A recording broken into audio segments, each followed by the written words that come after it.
ایزومیکس کے بارے میں بات کریں گے۔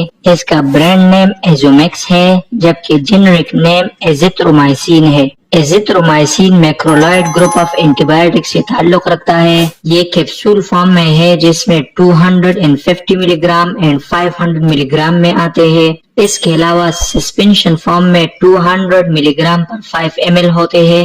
اس کی انڈیکیشن کے بارے میں بات کریں تو اس کو ہم ریسپیریٹری ٹریکٹ انفیکشن میں استعمال کر سکتے ہیں، وہ چاہے اپر ریسپیریٹری ٹریکٹ انفیکشن ہو یا lower respiratory tract infection, specifically ان مریضوں میں جن کو اکثر کھانسی ہو اور سخت ریشہ ہو۔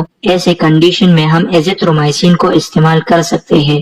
اس کے علاوہ سور تھروٹ میں یعنی گلے کی خرابی میں اس کا استعمال بہت مفید ہے۔ سکن اینڈ سافٹ ٹیشو انفیکشنز میں چمڑے کے تقریباً جتنے بھی اقسام کے انفیکشنز ہیں ان سب میں اس کا استعمال ہوتا ہے۔ اس کے علاوہ اوٹائٹس میڈیا میں یعنی کان کے اندرونی حصے میں اگر کوئی انفیکشن یا انفلیمیشن ہو تو اس میں ہم ایزیترومائسین کا استعمال کر سکتے ہیں۔ اس کے ساتھ ساتھ mild to moderate typhoid case میں بھی اس کا استعمال کیا جاتا ہے۔ کمیونٹی ایکوائرڈ نمونیا میں اس کا استعمال ہوتا ہے۔ اس کے علاوہ یوریتھرائٹس یعنی چھوٹے پیشاب کی جگہ پہ کوئی انفیکشن ہو تو اس میں بھی ہم ایزیترومائسین استعمال کر سکتے ہیں۔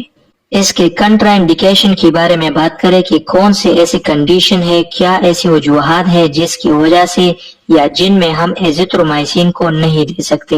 یہ ہم ہائپر سینسیٹیویٹی یا ہیپیٹک امپیئرمنٹ یا ڈیزیز میں نہیں دے سکتے۔ کسی مریض کو اکثر دوائیوں سے الرجی ہوتے ہیں تو ایسی کنڈیشن میں ہم ایزیترومائسین کو ایڈوائز نہیں کرتے، یا اس کے علاوہ اگر کسی کو ہیپیٹک امپیئرمنٹ یا ہیپیٹک ڈیزیز ہو تو اس میں بھی ایزیترومائسین کو ایڈوائز نہیں کر سکتے۔ اس کو ہم پریگنینسی اینڈ لیکٹیشن میں اوائڈ کرتے ہیں until and unless there is no other alternative۔